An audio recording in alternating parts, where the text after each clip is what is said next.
Ponto de Vista. Com Miguel Leite. Olá para você do outro lado da tela, estamos começando mais um programa Ponto de Vista.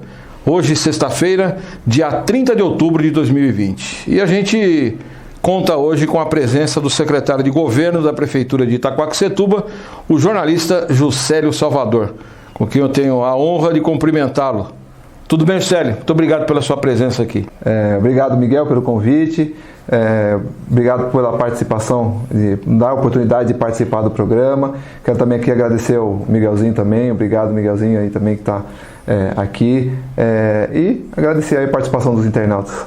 Muito obrigado aí, nós aqui honramos com a sua presença. A gente lembra também que eu estou de máscara, o Juscelio não, mas a gente está mantendo o distanciamento social sugerido, determinado pela Organização Mundial da Saúde em função da pandemia do coronavírus que ainda persiste em todo o mundo.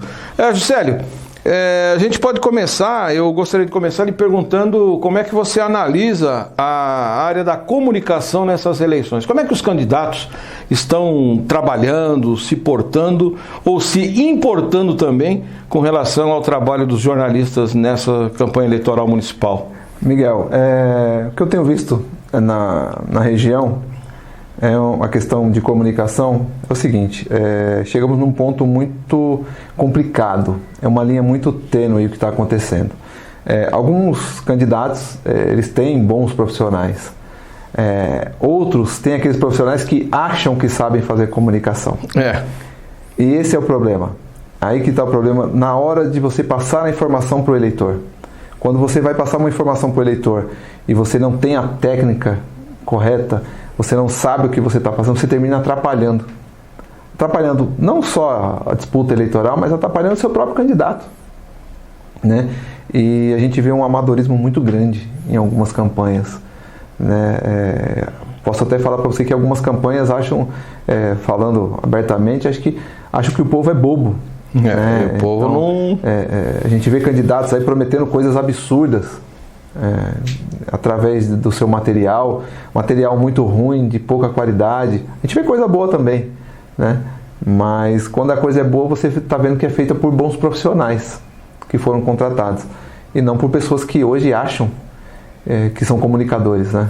O problema que eu sempre falo, sério, que quando a gente ainda acha, a gente tem um atenuante de consertar, de melhorar, de evoluir. Agora, quando se tem certeza de ser, mas não é, aí complica. É o que a gente vê muito por aí, né? Sim. Eu posso dizer para você que, voltando aqui para a região do Alto Tietê, são poucos os candidatos, acho que dá até para começar a contar nos dedos da mão, os candidatos que realmente têm profissionais da área de comunicação atuando nas respectivas assessorias de imprensa de candidato. Sim. Porque a maioria não tem. E aí é onde a gente pode diferenciar o candidato que tem um contato melhor, consegue passar uma mensagem melhor até de proposta, e daqueles que ainda estão no século retrasado, não é nem no século passado.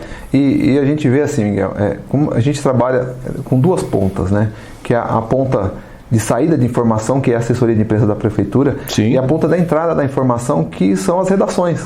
Sim. E aí quando você manda um material de péssima qualidade para ele, isso reflete lá. Sim. Na redação da TV, do jornal, da rádio, da web TV. Então assim, quando você recebe esse release mal feito, naturalmente o seu candidato vai ser mal avaliado.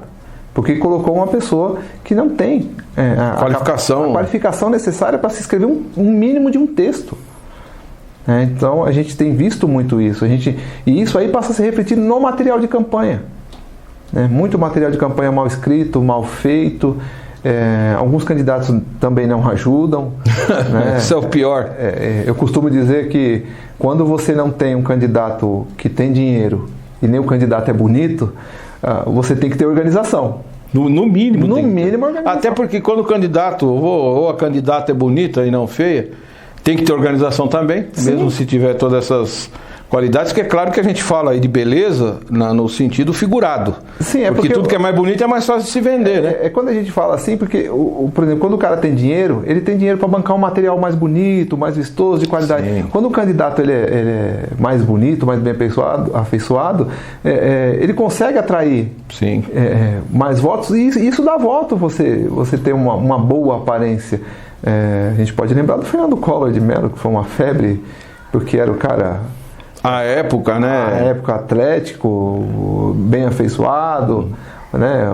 Atleta que voava de pilotava até jato, lutava karatê, judô, entendeu? Andava de carro. Jet ski no Lago Paranoá, lá em Brasília. Mas na verdade a gente via que era um ovo podre. No final das contas foi um ovo podre. Então, assim, o que a gente tem visto é isso. A falta de qualificação na comunicação dos candidatos.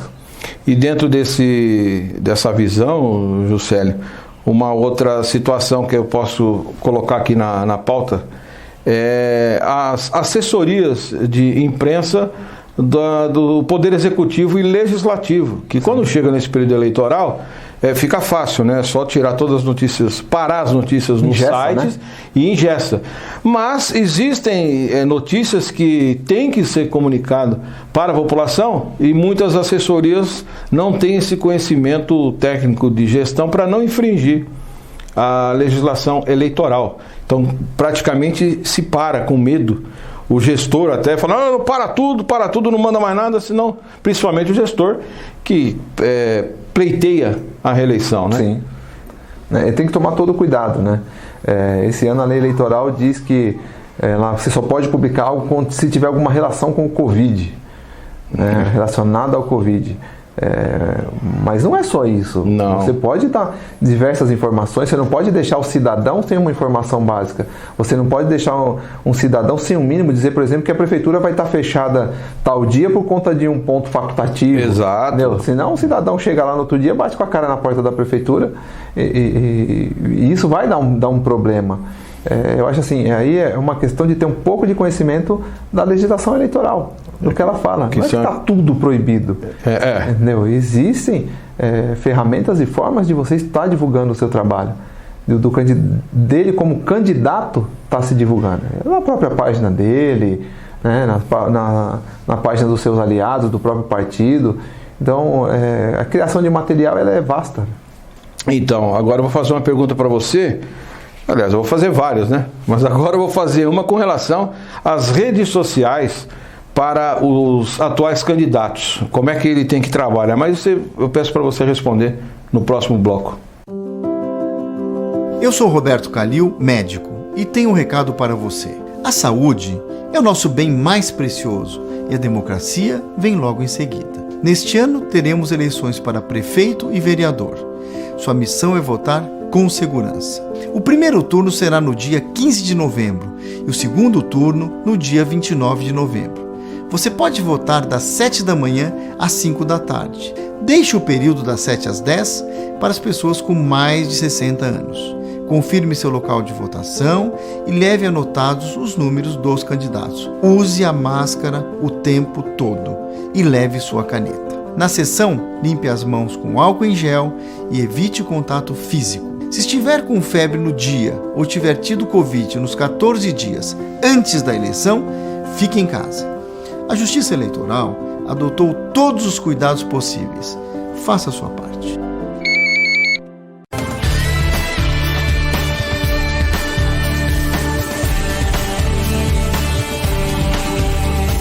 Agradecendo a você por estar nos acompanhando mais esse ponto de vista desta sexta-feira, 30 de outubro de 2020. A eleição está chegando aí, hein? E com a gente o jornalista Juscelio Salvador.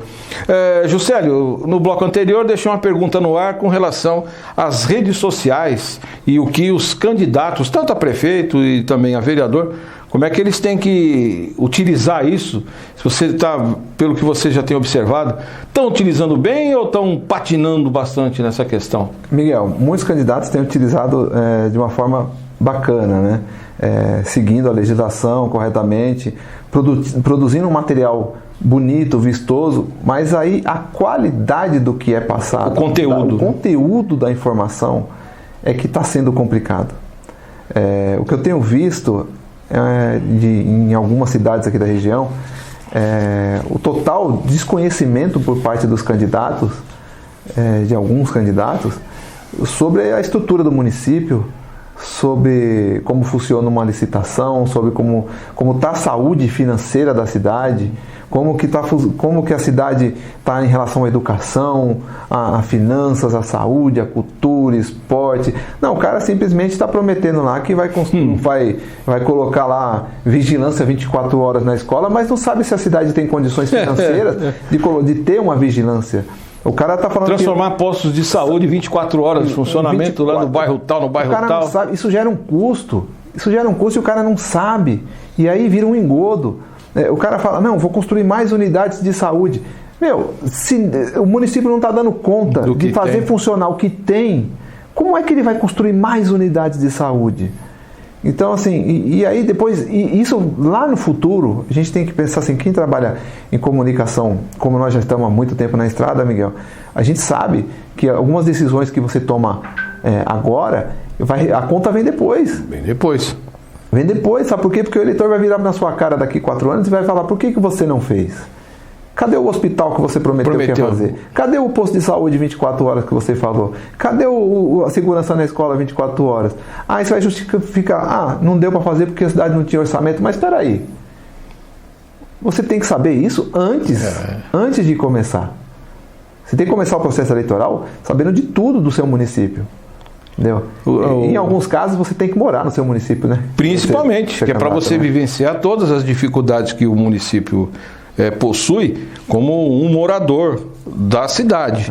Por exemplo, essa questão de prometer, o candidato ele tem que acompanhar a cidade nos 4 anos. Sim. Por exemplo, eu vou me candidatar a vereador, vou me candidatar a prefeito da minha cidade, da cidade que eu moro. Então você tem que, no mínimo, passar a acompanhar a cidade onde você mora. Isso é a minha opinião, eu acho que você vai concordar comigo. E conhecer os problemas, saber da gestão, o orçamento que a cidade tem, o que dá para fazer, como a gente estava falando aí, você acabou e destacou bem, a questão de prometer coisas para o cidadão, para o eleitor. Não, vou fazer um posto de saúde, vou fazer isso, escola, não sei o quê, segurança 24 horas e tal. Para você construir um novo posto de saúde, você tem que ter dotação orçamentária. Sim.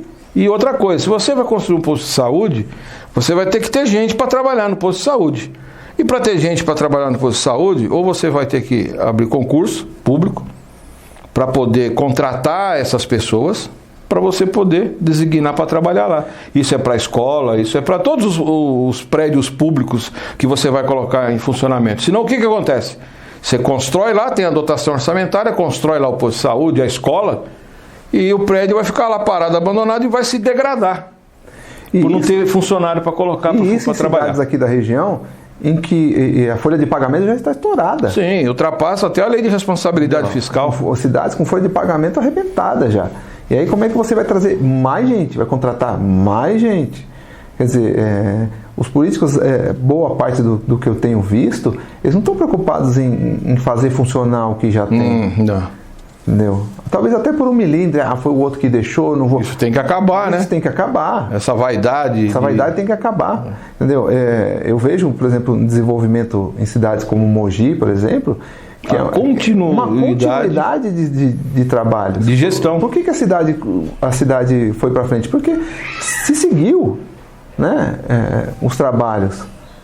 E você não vê isso acontecer aqui na região. É complicado. Você citou bem a cidade de Mogi. Ela tem uma continuidade, assim, independente de qual prefeito. Se um pôs um alicerce ali, o que entra, dá continuidade e vai erguendo até chegar no... Independente se ele é situação ou oposição. Entendeu? Existe, parece que é uma questão até cultural. Mas cultural em Mogi. Se você vê uma classe política aqui na região em que ele usa a política para uma questão pessoal. E a política, na realidade, não é para ser pessoal, ela é para ser coletivo. Sim. Por exemplo, bem comum. Vamos citar ainda o exemplo de Mogi. Mogi se pensa no coletivo para se ter um retorno político. Sim. Né? Em alguns candidatos que eu tenho visto aqui na região, eles pensam na questão pessoal para ajudar um coletivo. É como se ele estivesse fazendo um favor. Não é um favor. É ao contrário, É ao né? contrário. Você se propõe já tendo que saber que você vai ser funcionário do povo. O povo é que vai mandar e que você tem que dar satisfação para a população do que você faz, porque o dinheiro que você recebe é do povo, é de você aí que está nos assistindo. E ninguém mandou o sujeito abrir a boca para falar que ia construir mais hospital, que ia construir mais creche, que ia construir, que vai zerar filho em creche. Ninguém mandou o sujeito abrir a boca para falar isso.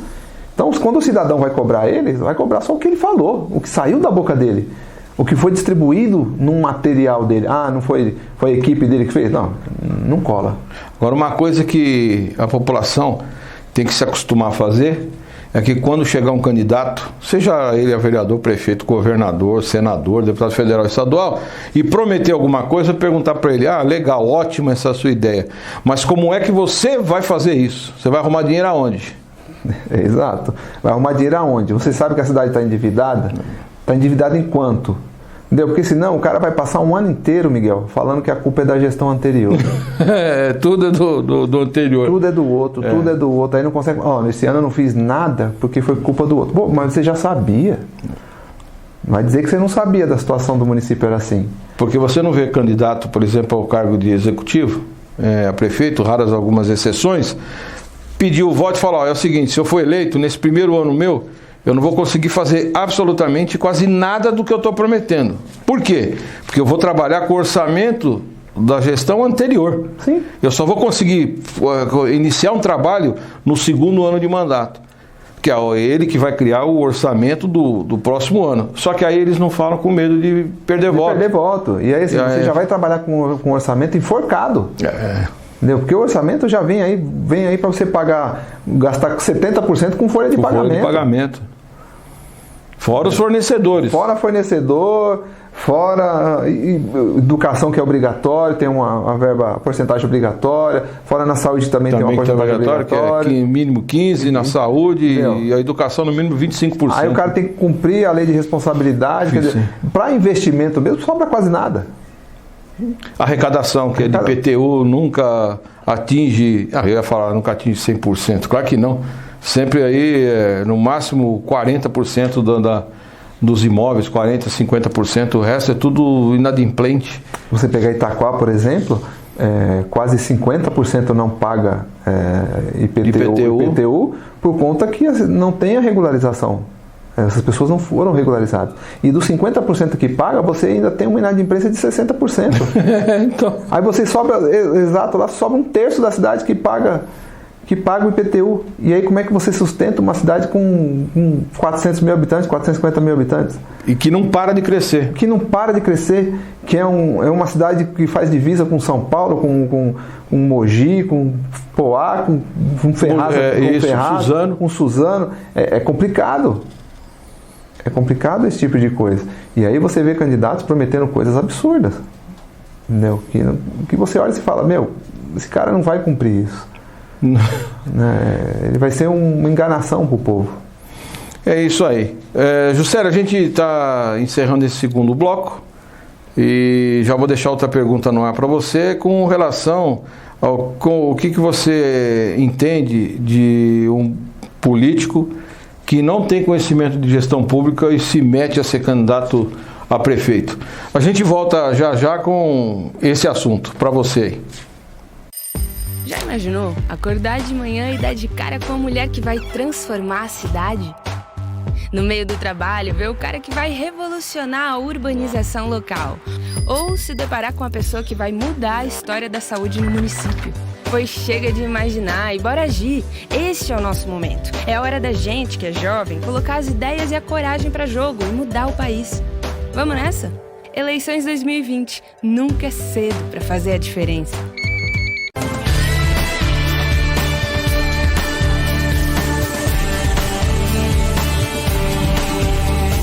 Agradecendo mais uma vez a sua audiência nessa edição do Ponto de Vista, conversando com o jornalista Juscelio Salvador, que é secretário de governo da Prefeitura de Itaquaquecetuba, hoje, sexta-feira, 30 de outubro de 2020. Mais uma vez eu tinha deixado uma pergunta no ar sobre os candidatos que pleiteiam ser aí prefeito ou prefeita de uma cidade e não tem o mínimo de conhecimento de gestão pública. O que acontece lá na frente? Miguel, quem vai pagar essa conta é o cidadão. Se o cidadão ele não prestar atenção no candidato dele, se o candidato dele é capacitado, se o candidato dele tem conhecimento das condições do município, se conhece pelo menos o município, né? E aí fica aqui uma dica, né, para quem está assistindo o Ponto de Vista: quando o seu candidato for fazer uma visita na sua casa, pergunta para ele onde que ele mora aqui na cidade. E há quanto tempo? Quanto tempo? Pergunta para ele onde o filho dele estudou aqui, que escola que o filho dele estudou. Pergunta para ele onde que ele almoçou. Pergunta para ele onde que a esposa dele estudou ou viveu. Entendeu? Você fazer esse tipo de pergunta, você descobre se o cara é da cidade ou não. Perguntar também, vou acrescentar mais uma, perguntar para o candidato na opinião dele, qual é a pior linha de ônibus que ele conhece na cidade. Alguns nunca nem andaram de ônibus, mas ele vai inventar uma lá, né? Então, assim, faça essa pergunta, você que é eleitor, pergunte para esse candidato. Fala, seus filhos estudaram aonde? Porque cidade pequena como Ferraz, por exemplo, Poá, é fácil. Sabe, é fácil o eleitor pegar o cara, porque aqui todo mundo se conhece, todo mundo conhece todos os cantos da cidade. Sim, sim. Entendeu? Se o cara tremer a boca para falar, meu filho estudou nas nações, entendeu? Então o eleitor já consegue pegar o cara assim. Consegue. Entendeu? Então fica a dica aí pro eleitor, né, que está assistindo a gente, perguntar aí para pegar o sujeito no pulo. Mas, Miguel, o cara ser candidato é constitucional, é um direito constitucional dele. Cabe ao eleitor prestar atenção em quem ele está votando, se o cara... outra coisa importante, verificar quem são as pessoas que estão por trás dele, exato, quem os acompanha, é o grupo que está por trás dele, quem são as pessoas. O cidadão brasileiro tem um pouco de preguiça de pesquisar, entendeu? Mas levante, procure saber o que ele já fez pela cidade. O cara é engenheiro, ele já construiu uma casa no município, ele já fez, sei lá, foi jogador de futebol, ajudou o município em alguma coisa. O que ele contribuiu, né? O cara fez um gol e saiu gritando "Te amo, Ferraz", sabe? Então, assim, precisa ver isso. Eu nunca vi isso. Então, olha que eu já acompanhei jogo de várzea aqui, não vi. Acompanhar não, cobrir, né? Acompanhar, todo mundo acompanha. Cobrir jogo, transmitir jogo. Eu nunca vi, Ferraz, eu te amo. Entendeu? Tem que ver o que o cara fez pela cidade. Às vezes ele é um cara que veio trabalhar aqui. Mas mora num conjunto bonito em Mogi, Suzano, entendeu? E aí quer vir aqui só pra... E muitos, o que acontece? Vem para Ferraz, ou é daqui de Ferraz, consegue uma oportunidade boa, a primeira coisa que faz é ir embora de Ferraz, né? Fica usufruindo aqui, mas vai para e quando vai para alguma cobertura fora, ou vai para essas cidades aí, Suzano, Mogi das Cruzes, né? E não valoriza a própria cidade, onde até pede voto, onde quer representar a população sem mesmo ser daqui ou morar na própria cidade. A gente está falando de Ferraz, mas isso acontece em todos os municípios. Todos, né? os municípios. Tem o cara que é candidato em Poá, mas o cara mora em Mogi. Quer dizer, o cara quer morar numa cidade boa, que é Mogi das Cruzes, mas não quer a condição pro morador. Pro morador, né? Pro morador daqui, né? Então, é complicado esse tipo de coisa. Eu vejo hoje que através da comunicação você pode fazer muito mais. Sim. Através da comunicação você pode conhecer muito mais, analisar as propostas. Entendeu? Você pode pegar um folheto do seu candidato aí, que você está simpatizando com ele, leia a proposta do cara. Não pega só o papelzinho, põe ver a foto na bolsa, põe na carteira, é nesse mesmo que eu vou votar. Não, mas leia, vê o que ele quer. Entendeu? De repente o cara... Você sabe que Ferraz e Itaquá é uma cidade pobre, são cidades pobres. E aí você olha e você fala assim, o cara quer prometer um hospital 36 horas, sabe? O cara quer prometer uma coisa absurda, assim. Você já sabe, o cara já está me enganando de saída. Logo de saída, que nessa história que a gente tem visto muito, é o candidato prometer, não, eu vou instalar uma UPA aqui na cidade.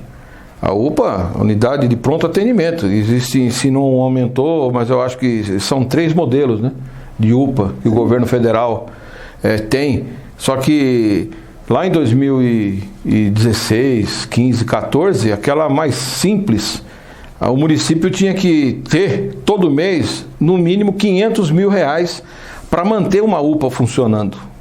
500 mil reais para manter a UPA funcionando, que é a contrapartida da prefeitura.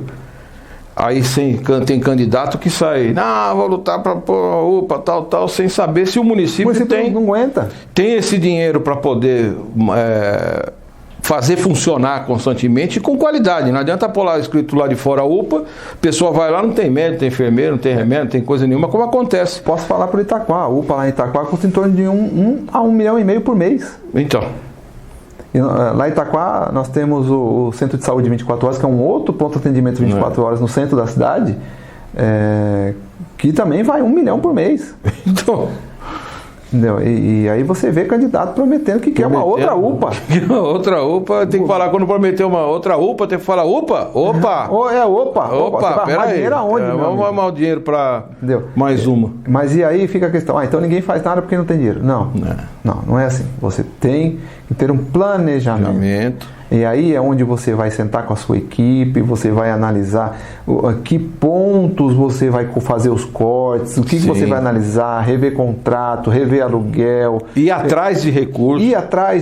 Principalmente parcerias com deputado, parceria com o governo federal. Ah, mas eu sou do PT e eu odeio o Bolsonaro. Meu, esquece isso, cara. Esquece isso. Você tem que ser cidade, você tem que ser a sua cidade. Pensa no seu povo, que o retorno político vai ser seu. Entendeu? Qual é o papel da comunicação nessa situação? Ser transparente. Ser transparente. Mostrar para o cidadão. Eu sei que às vezes, você tem que omitir algumas coisas, né, por conta para não estragar um contrato que a prefeitura vai fechar, uma parceria, mas você tem que ser transparente com o cidadão, Miguel. Esse é o principal, você ser verdadeiro com o cidadão. Senão não vai a lugar nenhum. Não, você não vai a lugar nenhum. Eu acho que você falar a verdade para o cidadão é de graça. Não custa dinheiro, você pode falar a verdade para ele, que às vezes ele vai entender um não seu, do que um sim mentiroso. Um não verdadeiro vale mais que um sim mentiroso. Então, o cidadão tem que entender isso, e quem trabalha com comunicação hoje tem que entender que a responsabilidade dele é tão grande quanto a do prefeito. É por isso que o mau prefeito, o péssimo prefeito, se ele consegue chegar lá, é por culpa de todo mundo que o elege. Sim. Ou pelo menos culpa da grande maioria, né? Porque como estamos num país democrático, então vence a maioria. Então se a maioria não souber escolher, nós vamos ter uma porcaria governando o seu município. É isso aí. E é onde o cidadão e a comunicação são peças importantes dessa engrenagem, né? Você tem lá nessa engrenagem o candidato, o cidadão, o eleitor e a comunicação. Então tudo isso gira junto nessa roda para que a gente possa passar a informação e o cidadão escolher a melhor pessoa que ele entender que é o melhor para a cidade. Muito bem, você acompanhou o ponto de vista desta sexta-feira com o jornalista Juscelio Salvador. Juscelio, muito obrigado pela sua presença, sua visita aqui em nossos estúdios. Como a gente sempre fala, né? Todos os microfones e todas as câmeras estão à sua disposição. Quero agradecer você, Miguel, pelo convite, pela participação do ponto de vista. Quero agradecer também o Miguelzinho aqui da equipe também. O diretor aí do programa. Que eu fui pequenininho, né? Agora, e agora está aí se transformando num grande profissional. E quero fazer um alerta ao eleitor, um apelo, né?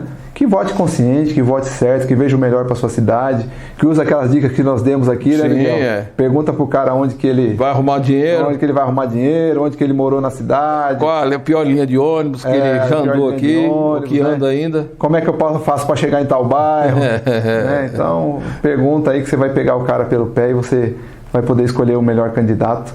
E eu sei que a gente vai ter uma eleição bacana e espero que vença a democracia mais uma vez, né? Com certeza, democracia sempre. Isso aí. Obrigado a todos. Muito bem, então chegamos ao final do ponto de vista dessa sexta-feira e sempre te lembrando que o Juscelio tem o ponto de vista dele, eu tenho o meu e você tem o seu ponto de vista. Até a próxima.